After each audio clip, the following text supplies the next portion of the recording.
When last we left our intrepid adventurers, it was the tail end of the vault, the heist. Mm-hmm. We were trying to find Panadar, and that was our goal: find Panadar.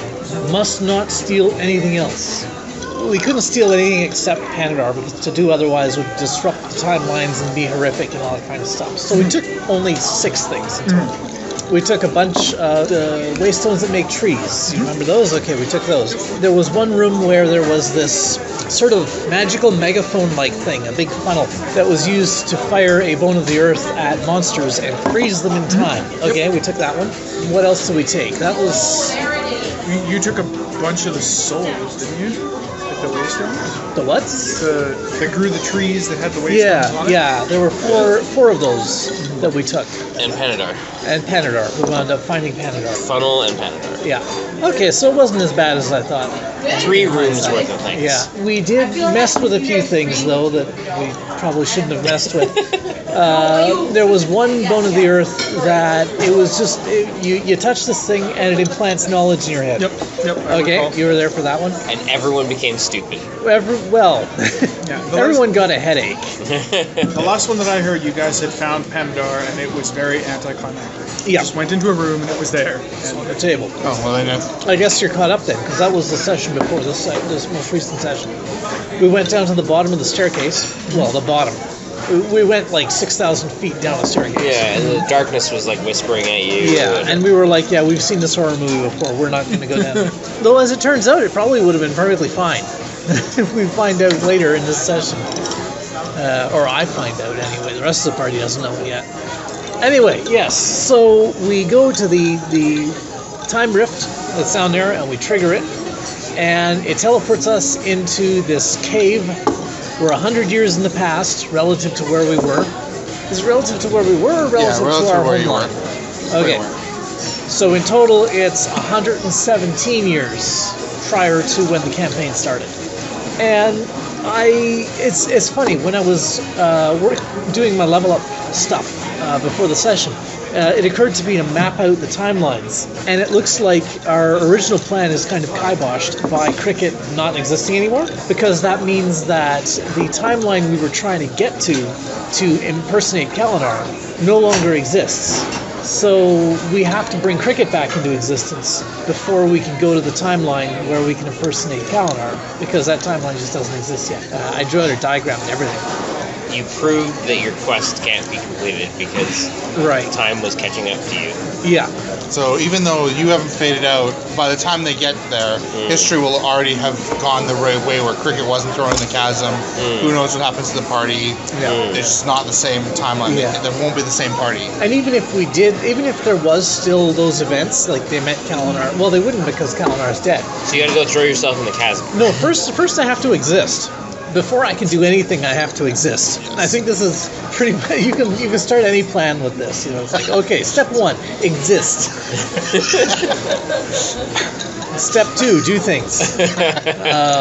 So anyway, we are 117 years in the past relative to the throw in the chasm event, and we are in a cave in the horrible mountains.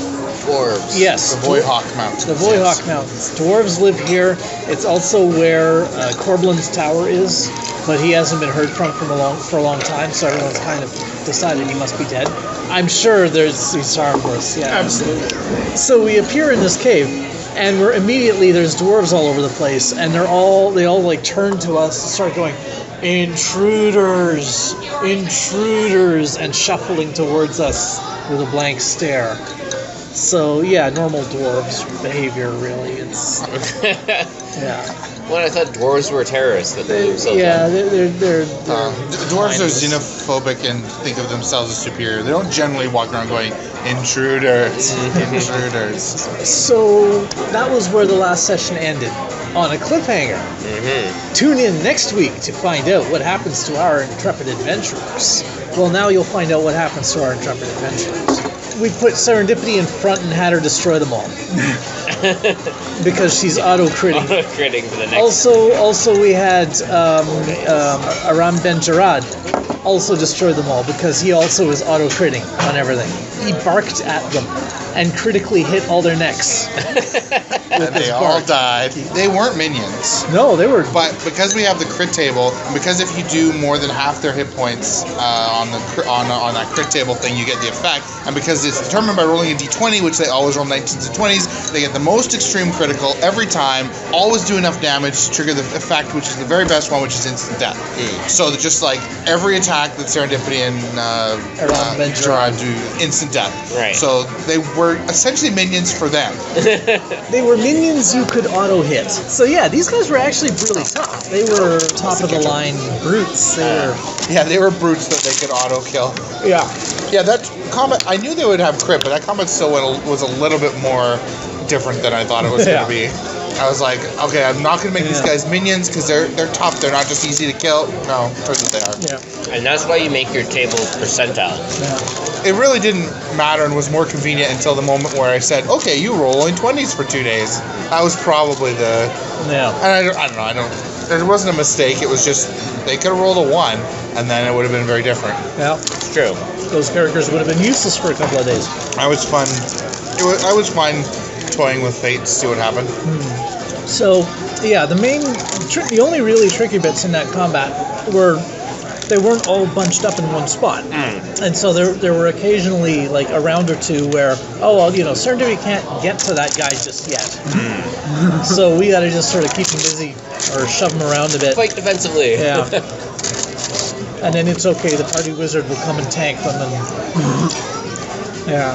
So, yeah, we beat the crap out of these dwarves. Why are they tanking? What was that? Why are they tanking them? What the top result when a wizard uses a non-physical critical is that a place where, because the critical table says you hit him in the face or the arm or the leg, but if it's like you psychologically twist their mind, well, you can't psychologically twist their mind in the knee.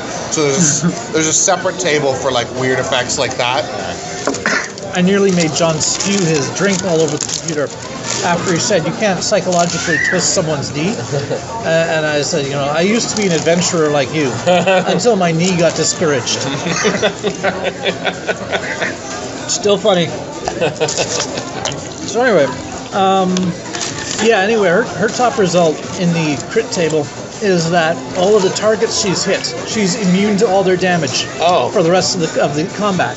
But when she hits them, she auto-kills them. Yeah, it turns out it's not that important in this particular case. But yeah, we're making fun of how, she was now, we'll put her in front, and she'll be the meat shield, because they can't. The first round she must have done something that didn't do enough damage to auto-kill, because I remember she was immune to them. There were some around. And then Croesus stood in front anyway, just out of habit, and it was like one of them actually hurt him slightly, whereas they would have just hammered on Serendipity pointlessly.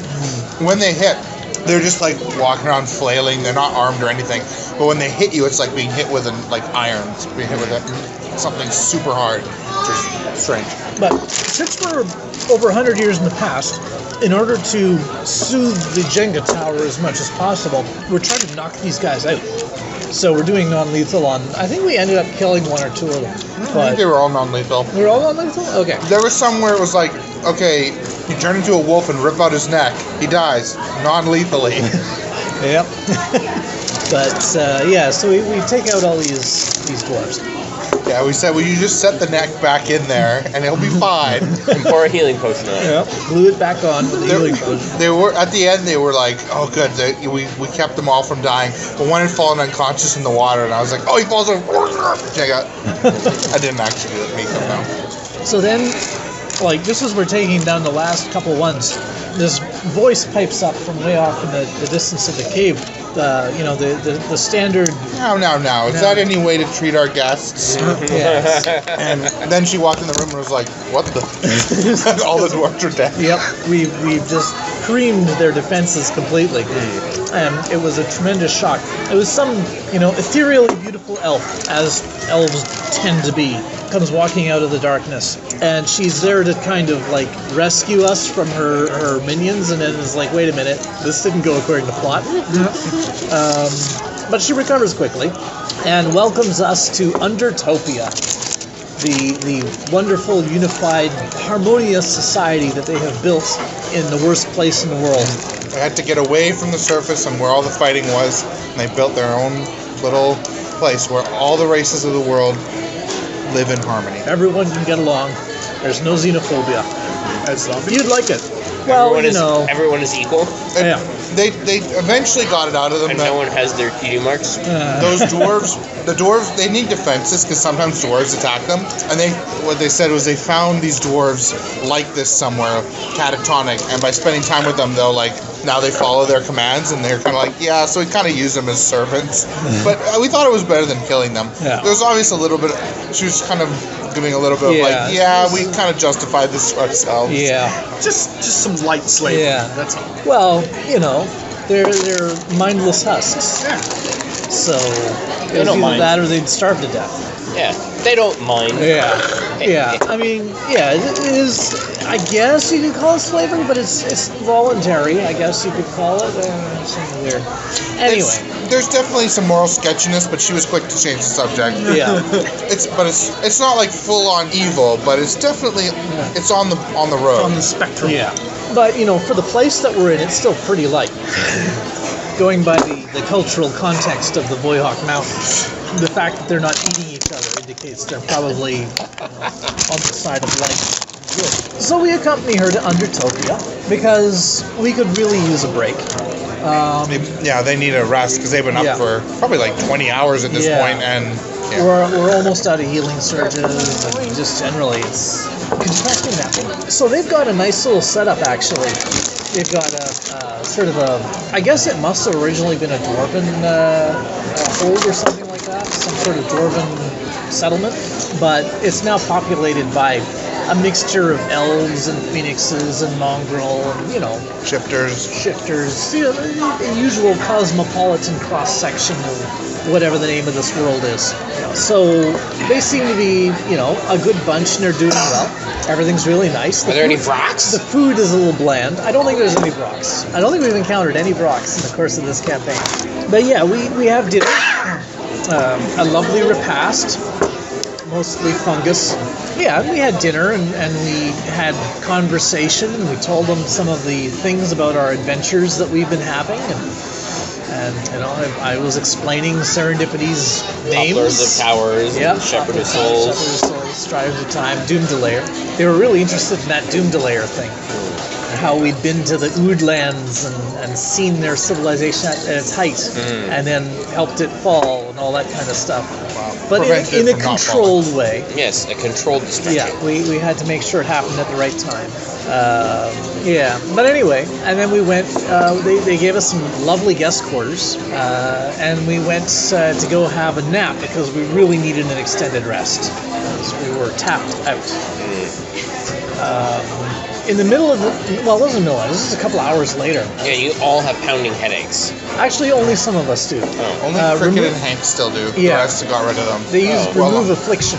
It purges the headache, but it also gets rid of one of the new things they learned. That's why Serendipity lost her pig butchery, and Gerard lost his pain slavery. Right. Yeah. I love that. Gerard had two things. This, dark ritual thing, and the knowledge of the favorite foods of a bunch of guys that haven't even been born yet. Well, I guess they have been born at this point. They're mostly the immortal elves, right? So they probably have been born now. Yeah, was there a D20 roll involved in learning knowledges? No, John had a list, a secret list, that he was just going down thing by thing. I was just thinking about the auto 20s. Yeah. That happened later anyway. So you get those and you go, we need to go back to that room. Yeah. No D20s were involved there. Though I guess once we'd had our afflictions removed, we could have gone back there and taken another hit. Yeah. We didn't get back the healing surges it cost us, though, so that was the big thing. Yeah. And at the end of it, we were all like, I've got 2 healing surges, I've got 1, I got none. And Croesus is like, I have 16. And we were all like, can we have some? But he kind of felt like he wanted to teach people a lesson, so he didn't give them because it's the ritual. Yeah. So they went to these guest quarters and slept, and in the night, Croesus was awakened by a strong urge to go to the temple. They'd shown them this temple, and where they go to meditate on what they should do, and it was creepy and slimy and seemed really bad. So he resisted. Yeah. As Oblin do. They resisted the... So he thought this was bad. So he got up and went to the other room, to the girls' room, I guess. Yeah. Cricket and Serendipity Mango start more. And I guess he brought Hank with him or whatever. Yeah. And so yeah, basically we all gathered together in the room. Did Gerard show up right away or? Yeah. Yeah. Everyone gathered. Because Croesus had a bad dream. Essentially. And he starts telling about how some sort of evil thing was trying to draw him to the temple, so they should go to the temple and kill it. Yeah. And Serendipity was like, well, if there's an evil thing drawing us to the temple, we should just leave. And Cricket was like, I don't know, that seems like our usual approach is, there's some place we shouldn't go, let's go there. We should go to the temple. And Hank was like, also let's go there. Pro temple. So we were. Gerard thought they should leave. So 2 people thought they should leave. 3 thought they should go to the temple. Yeah. And there was some. No one mentioned that maybe we should learn from our mistakes. No. and Cricket was pretty emphatic that, yeah, we really should go to the temple. Why was Cricket so emphatic? Oddly enough, no one picked up on the oddness of Cricket having an opinion. Yeah. One of the Phoenix guys heard them talking, came and knocked on their door and asked what was up, and Gerard grabbed him and pulled him inside and said, What's at the temple? And he's like, it's just a place where we meditate, and they could tell that he was like hiding something, but he was just like, I just want to get out of here. Can I leave, please? He left. And they argued some more about where to go. And then Adanessa, the first elf that they had met and was kind of their guide, came and knocked on the door and had a whole bunch of the guys behind them. I don't think there's anything that really... There was just a lot of debating about what to do before this point. Oh, yeah. And they had a bunch of the guys behind them who lived there. And she said, you have to come to the temple right now. It's something really urgent. And they said, what's there? Well, you got to see it to believe it. You got to come. This is amazing. And Cricket, their expert bluff score is like going, oh, geez, you guys, you're really flubbing this bluff. Should have let us just keep arguing. We'd eventually get there. So the argument just continued with them. Yeah. Until finally... Adanessa said, all right, take them. And so then they attacked. The people who lived there attacked the party and started. Combat, violent action ensued. So Serendipity is, of course, our party's initiative champion. Mm-hmm. She rolled a nat 20, oddly enough. Wow. So we immediately start arguing about what our combat strategy should be and who should go first. I think Serendipity decided to do something and just actually went ahead and did it. Yeah, and there was like 3 people who all wanted to go first. Yeah. I think Serendipity, Hank, and Cricket all had a thing they wanted to do first. I think Hank wanted to go last. Oh, well. I remember him waiting. I know I had a thing I wanted to do first. But Serendipity managed to get a word in edgewise, and so she went first. And I can't remember exactly what she did. She made them all hit each other. Oh, right. Yeah. And of course now they can't harm her because they've been critted. But then I got to go. So I was like, okay, I've actually been planning this for a while, how to deal with this situation. First thing I did was I hit Croesus with Timeless Trek and with Rending, blip him off the board because he's the defender monster and he's right next to me. Right. So I blipped Croesus out, and then I hit Serendipity with another daily. I used, first the Timeless Trek is a daily, standard. Then I used Haste to give myself another standard. Then I used, what was it called? It's another daily where if I succeed, the target falls asleep. Eminently coup de grace-able. So I try and hit Serendipity with that. Unfortunately, I rolled a 3. With Timeless Trek, it doesn't matter what you roll. Yeah. The effect still goes off. But I rolled a 3. So Serendipity did not fall asleep. And at that point I was like, crap. My Hail Mary, which totally could have taken the party down, is now fumbling. Croesus is out of the picture for a while, that's good. But with both Serendipity and Ben Gerard up, this is going to be trouble. So I used Moment of Escape, I think, and I got out of the room, because I'm standing right in the middle of them all right now, even with Croesus gone, it's bad, especially with Ben Gerard there. So I teleport out into the hallway, where all the other dwarves and what was her name? Adanessa? I think Adanessa was still in the room, actually. She probably was at that point. Yeah, I was a bit worried about that, but yeah. So yeah, that was a little surprising for the rest of the party, that I did that. there was some talk of whether there was mind control involved, but really Serendipity was the one who just mind controlled all the other guys to hit each other. Mm-hmm. And then Cricket, I think right before your turn, you did some sort of interrupt that forced Serendipity to hit Ben Gerard or something. No, that was Hank. Yeah, Hank used an interrupt and forced Serendipity to hit Gerard with a thing. And then she kept saying everyone was mind control, but then we were like, clearly you're mind control. Yeah, you just hit Ben Gerard. No, I'm still good. Yeah, I think so. Thank you. Yeah. So perhaps at this point, it would be good to go behind the scenes a little bit. Explain what the hell's going on. Rewind a few hours, maybe. Mm-hmm. And tell you about the time Cricket got her brain eaten. Yeah. Turns out Croesus wasn't the only one that got this sort of mental summons to the temple. Other party members got it. It was useless against their auto-crit monsters, of course. But both Hank and Cricket went to the temple. Oh.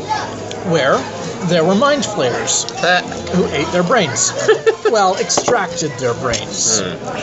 And so now the Cricket and the Hank that are in the room are just meat puppets of these mind-flayers. Mm-hmm. My new character. So yeah, John took both Robert and I aside to the little room, each independently.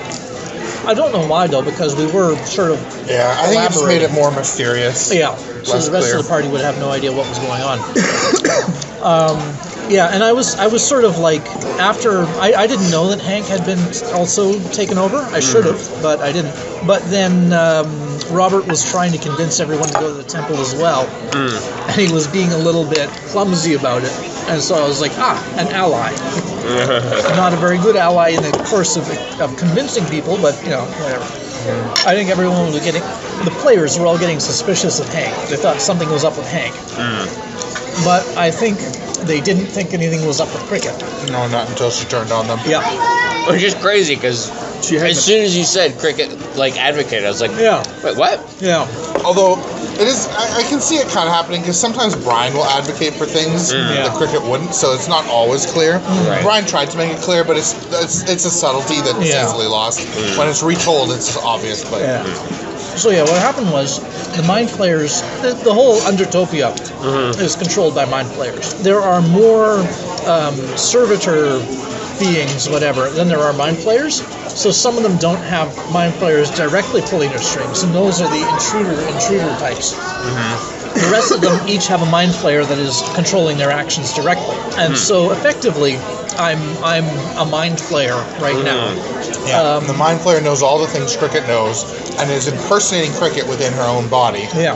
And I don't think John really had in mind the subtleties and details of character and all that kind of stuff for this mind flayer. But as soon as I found out that that's what was happening, I was like, okay, I'm role playing a mind flayer now.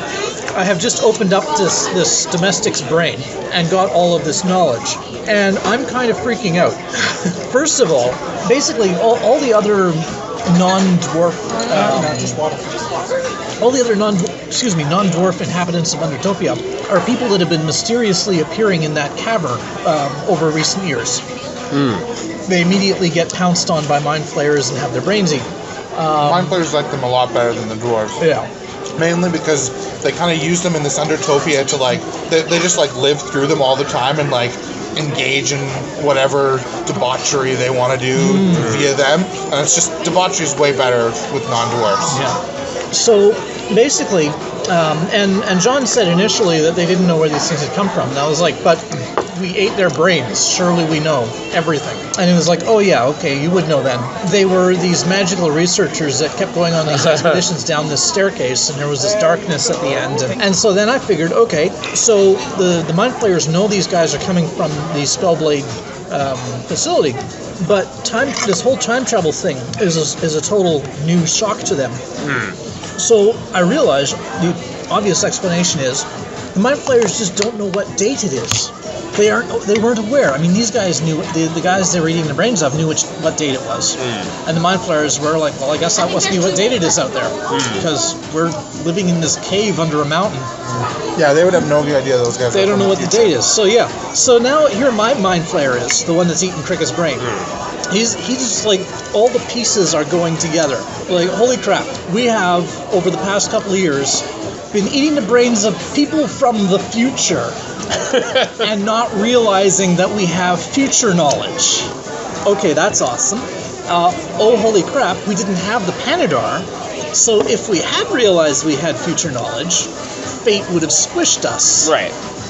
We must have been the instrument of fate that was squishing these researchers whenever they traveled back in time. They were being auto-captured by us because that was the only way to keep them from messing with time, is because we were ignorant. We've been used by fate. Okay, so setting that aside, let's look at this other thing that Cricket knows. She's been to the Ood Empire. Now, do you know about where mind-flayers came from in world building? Weren't they were old Oods? The few Ood that survived because they had their brains cut off, they weren't magical. Right. They came to the conclusion that they survived because they had their brains cut off. So very, very few of them survived, and they moved into the mountains and formed a culture where at birth they cut off their brains, make them non-magical, right, and throw it into a pit. And eventually all those brains started coalescing into an elder brain, or there's multiple colonies or whatever.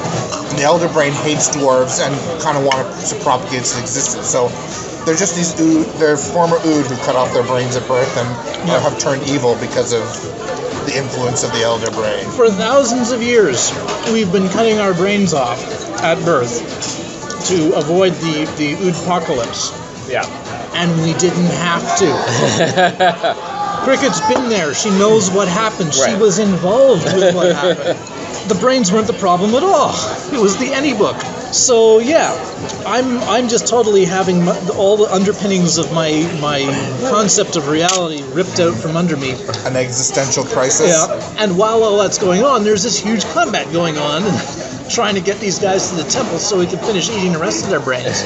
Yeah, and if we can get serendipity, that'll be fantastic, because then we'll have Panadar and her time travel knowledge. And the Mind Flayer now knows this is a really tough party. Like, it's dangerous to call them in there.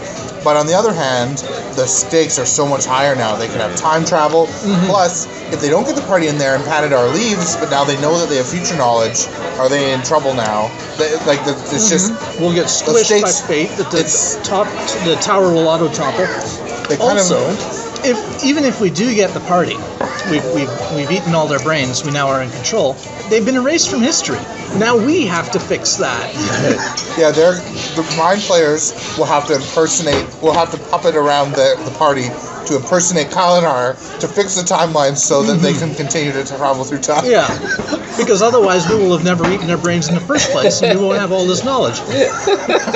So yeah, I'm freaking out here. And when we did the monologues at the end of the session, I did it in the character of my Mind Flayer, and I was just like, holy crap. You know, we are in trouble here. We've bitten off more than we can chew. I said that. We've bitten off way more than we can chew. But if we can manage to swallow it anyway. Yeah. Wow. John pointed out there might be some even more layers of difficulty, because now that my character has found out that we don't need to cut the brains off, that means we don't need to make these elder brains. Right. There's an elder brain there that is now sort of listening in and going, wait a minute.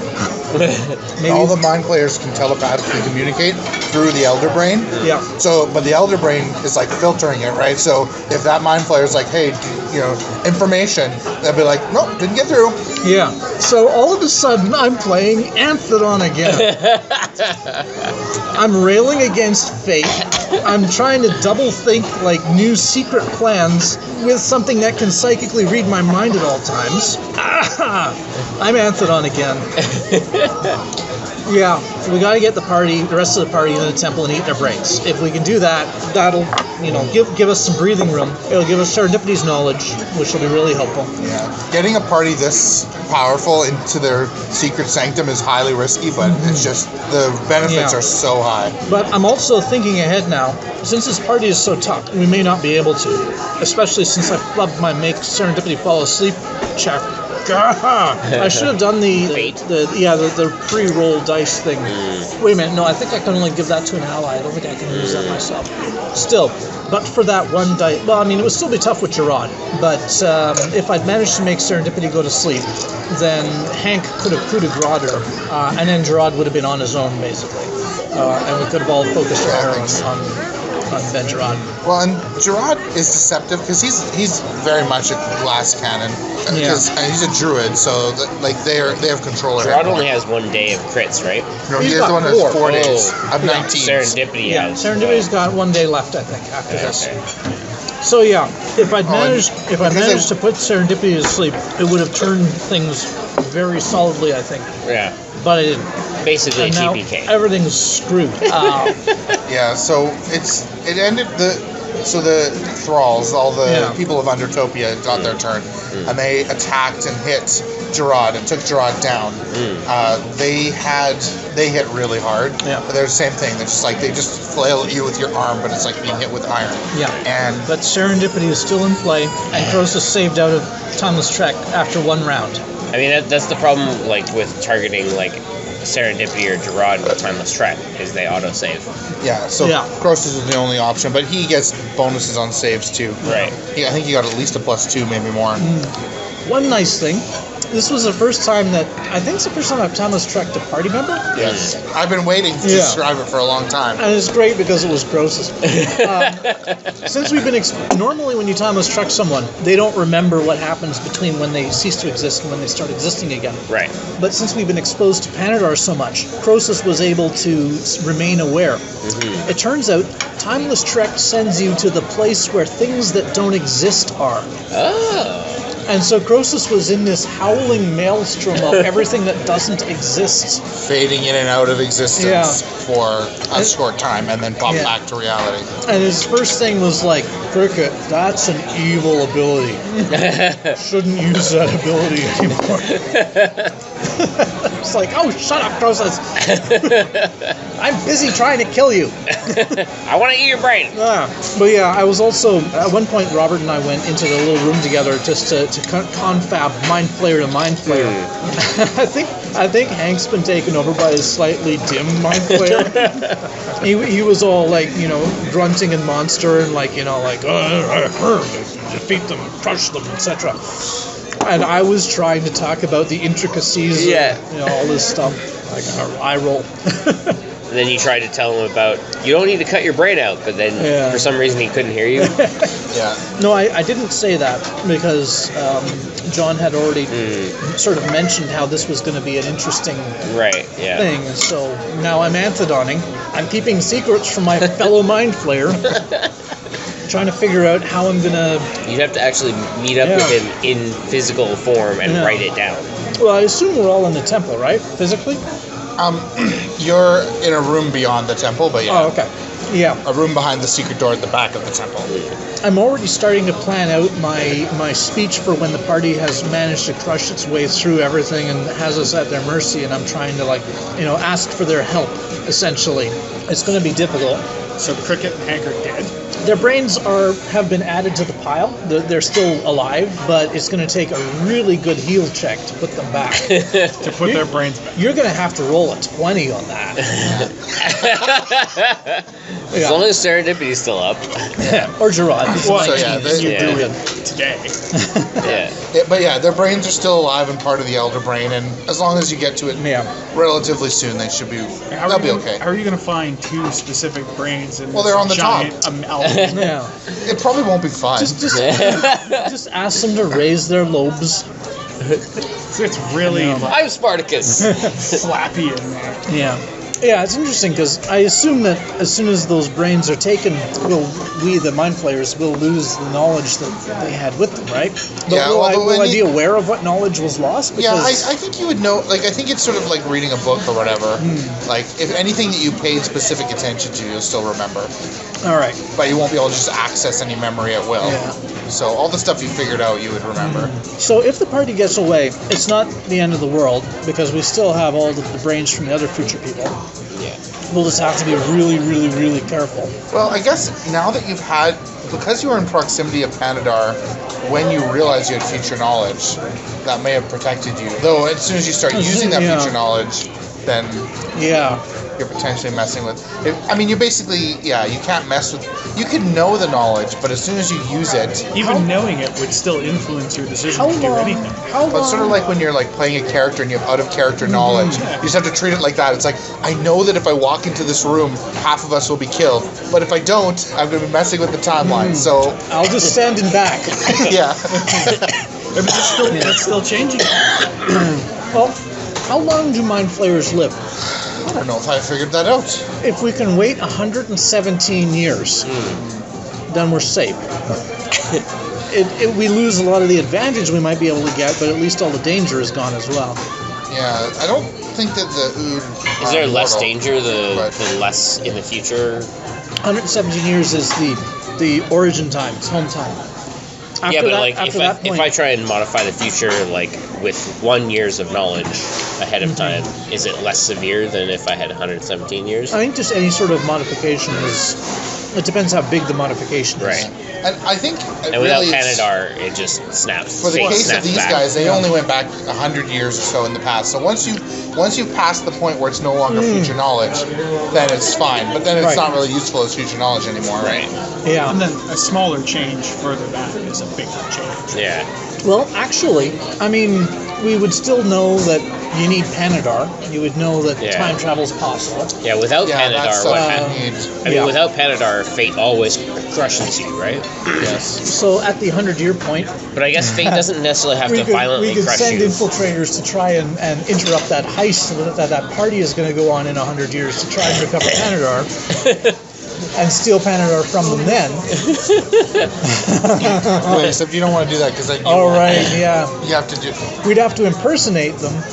Going Gosh. to, no. But still, anyway, as long as you can get the party and eat their brains, Yeah. and you have Panadar, Yes. Yeah. Yes. and you're set for like mind flayer time travel.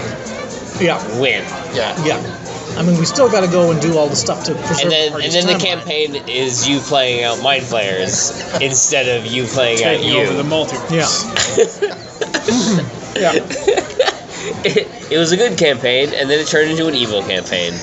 Oh well. Well, I mean, we still have to do a bunch of good things. We have to stop. We have to make sure that the end of all things doesn't destroy the world. Right. Because even though What's we're the evil point mind of flayers, eating we everyone's live in it. brains? Yeah. Well, and it's interesting. Wait, do you guys still want to eat brains? Because now you might be revolting against the elder brain. Yeah, that's going to be a real interesting Yeah, thing and too. it could be like a redemption campaign because the Elder Brain is really the evil influence, right? Yeah. If they can break free from the Elder Brain, then they can kind of set their own path. There's Right. more than one, right? Yeah. Yeah, I figured as much. We're just one. Why call. would they have trouble breaking away from the elder? Just leave. Stop feeding it. Yeah. But if one is like, hey, if one is telepathically saying, hey, let's get out of here. We don't have to feed the Elder Brain. The Elder Brain blocks the others from hearing that, and it's Right. like something's gone wrong with Joe. You got to kill him. What Yeah. you could just okay. So yes. Yeah. In the Joe beginning, the this would mind happen. flayer. But then sooner or later, you'd think they'd figure out that they could just I don't know, like meet in person, talk Yeah. using their Oh, yeah, weird yeah. octopus Yeah. mouth. I'm sure. I mean, it's not really going to be that hard once Leave they. like a but note? it's just so part of their culture. They've been steeped in that belief since they were young. It's just Oddly enough, the Elder Brain has really been emphatic about, hey, just communicate through the Elder Brain. Yeah. It's cool. Try elder brain today. Unfortunately, Uncle Himmler was not in their best interest. So, yeah, it's going to be a tricky. Oh, we should have our coupons out for when she Oh, comes. right. If we can't defeat the party, and we may not because Serendipity and Croesus are loose, and that's nasty. Yeah. I mean, Benjerod went down. That's good. Phew. Also, they don't have any healers now. Right. Benjerod can heal, right? Druids have healing. Nope. No? Okay. Cricket's the only healer. He might have like Goodberry or something, the lame druid heal spell, but like I know Process has a pile of potions as well. no, Cricket. The only healer has had her brain eaten. So yeah, so that's a bit of an advantage on our side, but I don't think Croesus and Serendipity have taken any damage. No, and Serendipity is crit monster, and there are ways to revive it. Like you can do the heal check to give a second win, and while Gerard doesn't have a lot of hit points, he's also rolling up 19s, right? Yeah. So like if they actually get the round where they can they can just start destroying. Yeah. I do have a bit of an advantage. The crit table isn't. You can't use crit table on a player character. So. But are that means still a player character? Yeah, I think so for this. The other thing too is it is kind of interesting. So the mind flayers previously had a plan where once they get enough thralls, they had this plan where they could make this telepathic link with one of them, and then they could send their thralls out while they stayed here and start infiltrating the world. And so their goal is to get like a few more thralls. That's all they need. So most of the mind flayers are concerned that they don't want their thralls to die. Now that said, the party's going to do non-lethal, but your mind flayer probably doesn't care about that as much because the key thing is time travel. Yeah. It's just, who cares if the thralls dies? Our old place, it's the Anthedon thing. It's Yeah. like, we have this huge scheme we've been planning for decades. Let's throw it away, build a new one in the course of an hour. Yeah, so most of the mind flayers are probably still going to be protective of the thralls. Although I think and they don't know that the party is going to do non-lethal damage until they do. Right? They don't know that they're going to try and knock out the thralls. Now your mind flayer does. Would I have told them about? I guess you can. We it's just a probably had question some sort of confab right after we ate those brains that were like, okay, now we're going to fight them now. So what did you get out of those brains? For sure. It's just how are you going to tell them about that without like saying? I guess you can tell them about the time travel thing. There's nothing. Like you don't necessarily have to tell them that like you're suspicious of the elder brain. You just say, hey, time travel. In which case they would know. In which case they know the party is going to do non-lethal damage. Yeah. In which case they don't. Though you have to watch out for Croesus because Croesus is not really on the same page as everyone in a lot of cases. Well, usually Hank is the one who's like, no, I do lethal. But I'm glad we got Hank at least. But this is the dog-headed companion that you left to die so many times relatively recently. But he's a mind flayer now. Now, Gerard got knocked out, and he went down to 0, and they also did non-lethal. Oh, yeah. And so then one of the thralls started dragging that brain. Gerard towards the temple. Yeah. So they're basically Cricket and Hank are at the steps of the temple, and they've dragged Gerard to the steps of the temple. How quickly can we do the brain extraction thing? Because if we can get Gerard, then we'll have a crit monster of our own. It'll take longer than a combat. You can't to just do the screw top head pop. Oh wait, I guess you would know that he's a crit monster. Oh yeah. Yeah. I know everything Cricket knows. Yeah. Yeah, I was complaining to Hank's mind flayer about how I thought I was getting the easy one. Yeah. It was the subservient. Yeah. Thing. And now she's screaming in my head about how I'm not an authorized operator and demanding I call this tech support number. And, actually, it is a rather confusing thing for Cricket as well because Hank has had his brain extracted, so Hank's part of the elder brain that she is also a part of. And but there's also a spell blade in there too. Yeah. Hank's a dual. What? Yeah. Hey. Maybe that's why the other illithid is being stupid. Can Cricket contact this high priestess as a disembodied brain? Okay, it's ascending, right? It's ascending, yeah. Maybe. So this one's easy. Now she's been ordered not to. The 4 for. But maybe Hank can order her to. Yeah. So this one's Hank's easy in there with her. it's just straight across. Okay. This one. I'm gonna have to ask Robert that next time. Yeah, I guess. She'll be able to charge each line item. Just in case this wasn't complicated So the difference enough. is that the one of them is significantly cheaper. Yeah, that's fine. I'll take him back to the office and I'll do the math. I'm doing this right now. Okay. There you go. Thanks. Okay, then you're paying for mine. Yeah, I'll take this whole thing. Okay. Boom. Problem solved. Yeah, that would be a mess. If Cricket was to get in Trombone. contact with the High Priestess now, She would know. Of course she would know. she would what? She'd be able to figure it out. If she Who, would the High Priestess? Yeah. We're like 117 years before domestics are invented, Maybe you think and so she's Anything- getting a call from the Something that doesn't- disembodied brain of something that will be invented 100 years from now.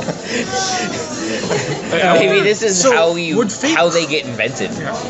or would fate crush her while she was on the phone? The Panadar, well, that's interesting because Panadar is located here with us. If I give future knowledge to the High Priestess, that could be bad if Panadar is not located near her. Is it any future knowledge? It's anything that affects how time plays out. Right. So So Cricket would have to be extremely careful about what she said. Right. We might not be able to get any practical assistance out of that then. Well, Well, I think that by giving her the information, that's the moment that you have to pull Jenga on what she might do. Yeah. Because you're changing time So there, and you have Panadar. Cricket would have to be very. That's true. So you can tell her whatever you want, but the more that it's going to make her change history will require you to pull Jenga at the moment you tell her. Right. If Because that's how it's been handled before. so if all else fails. So wait, and shouldn't we want to destroy this elder?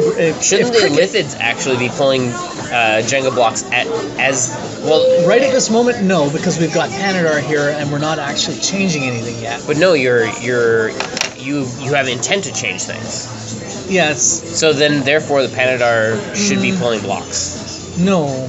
Yeah, because that's how it's happening. I We don't just know. described how I the don't method. think It's not really I don't intent, but think it's intent- it's the action that causes Yeah. the kickoff. Yes. Right. And we're not doing that So yet. the action was I ate a time traveler's brain. But that time traveler is in their own Right. time, so they Yeah. weren't supposed to be here anyway. if you So give you future didn't- knowledge to If you went say- back in time and ate their brain in the past, Yeah.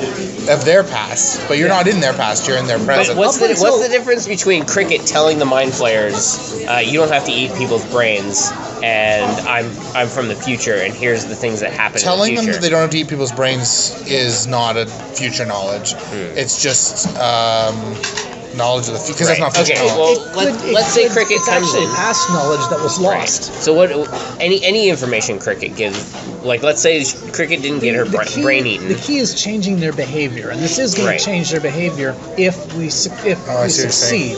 Right? But it's all currently it's not known yet. Well, I mean, it could be we're all going to get killed. All of us being the mind flayers, we're all Right. going to get killed here. Yeah. In which case, it won't affect things. Yeah, I think. So I see what you're Jenga saying. might I'm pretty sure need there's to a be pulled. block. There's some Jenga Jenga block. might need to be pulled if we win this combat. Yes. Yeah, I agree, and I think the easiest way to handle it is to do it at the end of the combat as an event. Yeah. Brian, I'll just pay for yours, and then I'll take the money off what I owe you from Montana. Sure. So All I'll right. pay this whole one. Sure. That simplifies things, I think. Yeah. So yeah, what was supposed to be a very straightforward, some mind flayers ate your brains and are trying to capture the party. Right. Has turned into this tremendously convoluted multi-layer thing, where there are good guys on both sides of the fight Right. and bad guy. Well, I don't know if there's bad guys on the party. Well, there's pros, I suppose. I may be biased there. And we're all tangled up with now there's two groups that both want to change history for the better No, that's Right. fine. in different ways. I suspect that it's changing for the better. They're I'll take fixing this something in order to do something tremendously evil. Yeah, that was the thing I was thinking of as well. Even this redemption thing. If we realize we don't need to cut our brains off and feed the elder brain and stuff, No tap. we're probably still Oh yes. we're going to control the lesser races and all that kind of stuff. You've been it's born our and culture. raised. That's how we Yeah, do yeah. it. Yeah. So it could depend. Each one would be free to choose Yeah. their destiny. They wouldn't be as influenced. Absolutely. You're doing No, evil. all right. Thank you very much. Yeah. Absolutely. Yeah. It's like, okay, sure. So- we advanced the gas fitting trade by 20 years. The reason why we did it was really bad. Well, yeah, no. Yeah. I'm just saying, maybe one of them might be like, we don't have to be evil. Like they're not all forced. You can choose. Then everyone peer pressures them. It's like, okay. Of course you have to be. Before I owed you 26, now I owe you 13. And now we can travel through time. Like, imagine all the evil we can do. There's a clear correlation here. If we weren't evil, we wouldn't have time travel. So Yeah. No, it can only get It better. pays to be evil. It is tremendously complicated, and I'm playing both sides now. And I'm Emperor. It keeps happening to me. Yeah. Who knows how this fight's going to wind up. Yeah. But any which way it winds up, it's going to be complicated. Especially since we only have one Panadarm. Well, no matter. Well, I guess Which not. one is Cricket's brain? It's the one with horns, I guess. I don't know. They can probably do some sort of sensing. Yeah. But it's just a brain. And if Magic. if they can make a deal with Cricket has the medallion of mind, which allows telepathic communication. Okay. So yeah. But it can't wear a medallion. It's just a brain. Well, no, someone else in the party will wear the medallion. Oh, okay. Yeah, Cricket's currently wearing it. Yeah. Cricket's body's currently wearing it. Right. Yeah. Which is interesting. Because that would let the mind flayer communicate telepathically with other mind flayers without using his own brain. Interesting. I like that. I'm not actually physically wearing it right now because I have a different next slot item that I use during combat. Okay. But yeah, that'll be a nice thing to swap in, and I'll be able to have a back channel there. Elder brain. Interesting. Good catch. I like that. Yeah, you have access to Cricket's many magical items. And descending, and the ability to send to The High Priestess. High Priestess.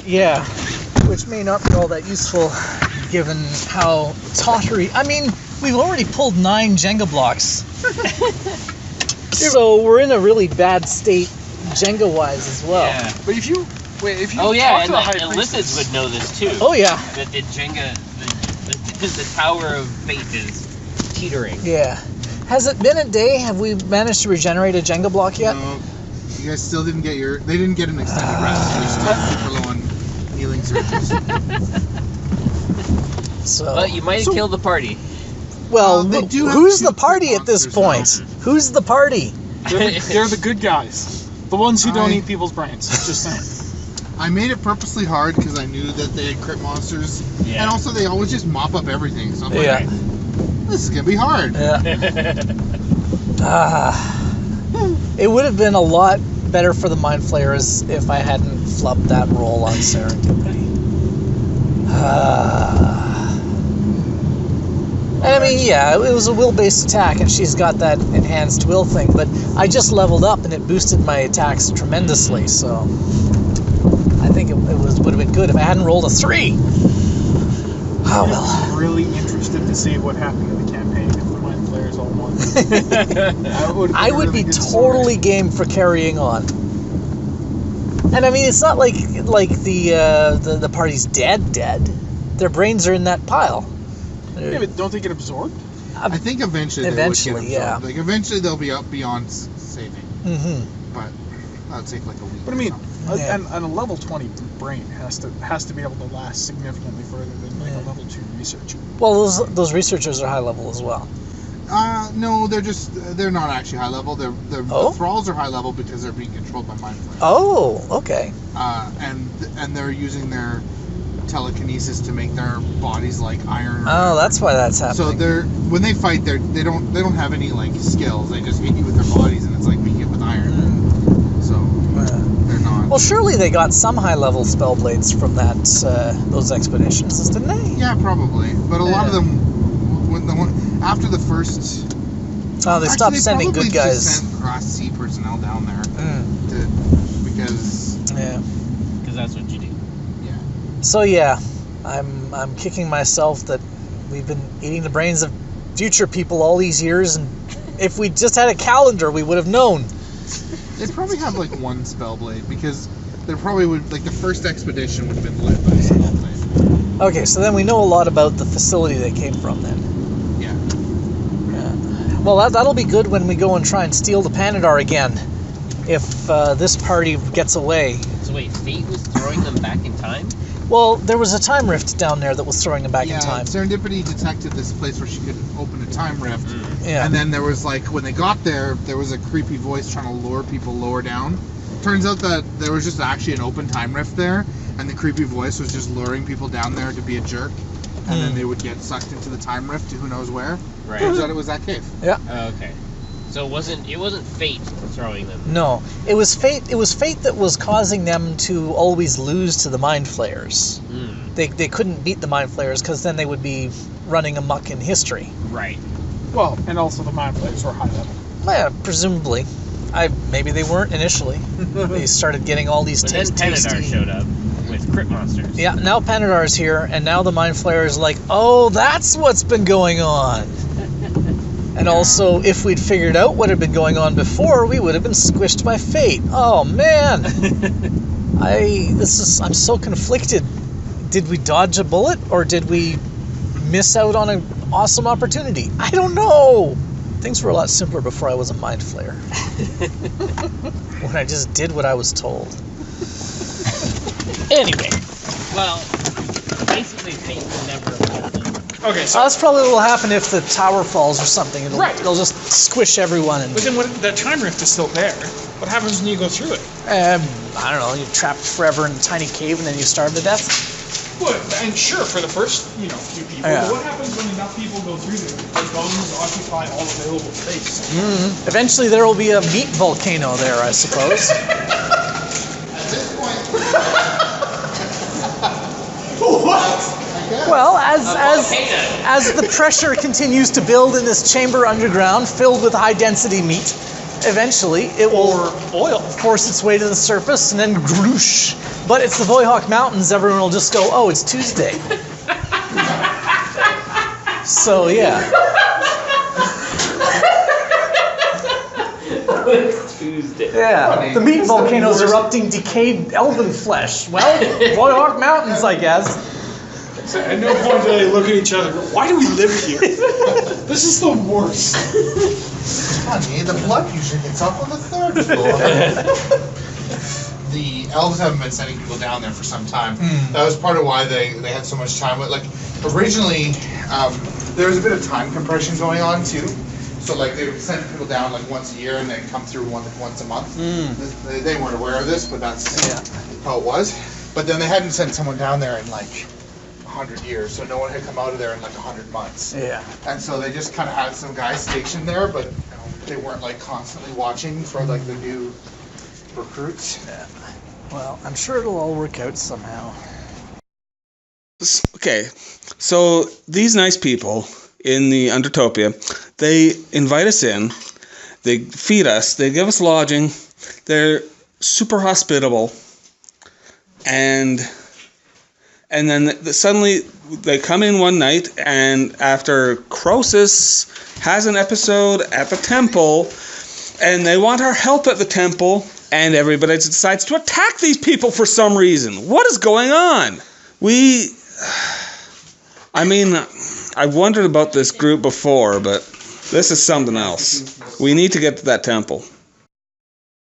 Yeah, so I wake up in the middle of the night. Croesus is like, hey, we gotta go warn the girls because I feel like I'm being drawn to the temple. It's got to be some kind of creepy thing. So we go to warn the girls, and Hank is like, hey, we should go to the temple. Hey, we should go to the temple. Cricket's like, yeah, that's a great idea. We should go to the temple. Knock, knock at the door. They say, hey, come to the temple. Come to the...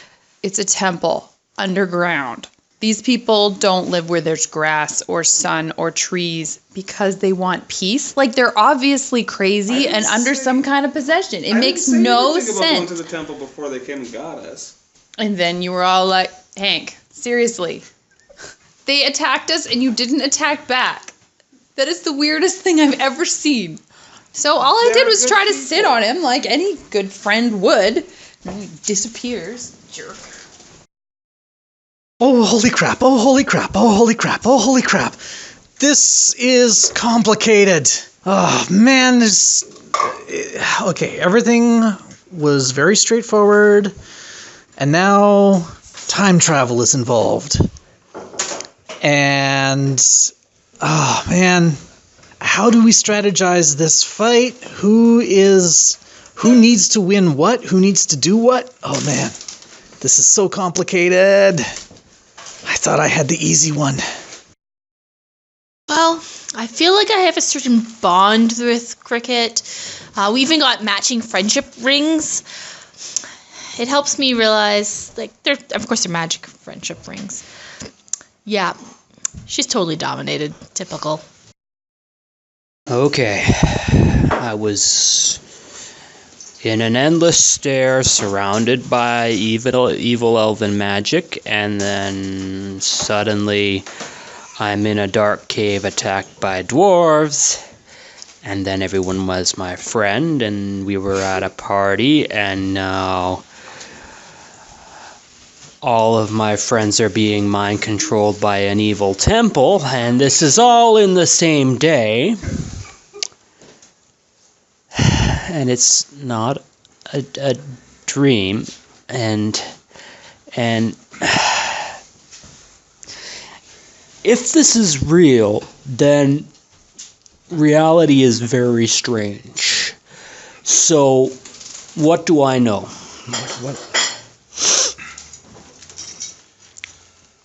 I came back to fix everything. To be law in a lawless place and to hold the line. So, what do I know? No one's dead yet. We can fix this. I just have to... I'm just gonna hit everybody in the head until things start making sense, okay? That sounds pretty good to me. So it looks like here's the deal. These things that we've caught, they're going to stop existing unless they go out. That could be a problem. Yes. And all the things that they have done will also cease to exist. So... we kind of have to go along with their plan too, but... yeah, but we have to be in charge, obviously. I mean, we got the dog guy and the other thing, whatever she is, and the other ones didn't fall for it. We got to bring them to the temple, obviously. Yeah. They're so resisting so badly. Yeah. Well, I mean, we've kind of hit them at the apex of their power. Yeah. If we could have made them delay for just another day or two, that would have been really helpful. But the Oblin had to go wake them up before we could do it. Yeah. That causes issues. But if only I could have put that Serendipity Van Goldstrand of Malor, Toppler of Towers. That's a long name. Yeah, why did you? Who's going to have that one? I'm not taking that one. I'm keeping Cricket. I'm keeping Cricket. She's simple. I mean, Hank is kind of weird with being, two people, but I think I can fudge through it. But here's the thing. I have an idea.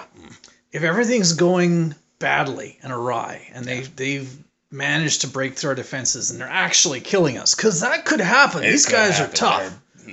We got to focus fire and kill the mage. Yeah. Because then they won't be able to travel in time. They won't be able to fix and she's very dangerous right now. They'll fade out of existence. Their effects will fade out of existence, and we'll be fine. Be a bit of a missed opportunity, but we'll never know. Yeah. All right. It's better than us being destroyed. Yeah. Okay.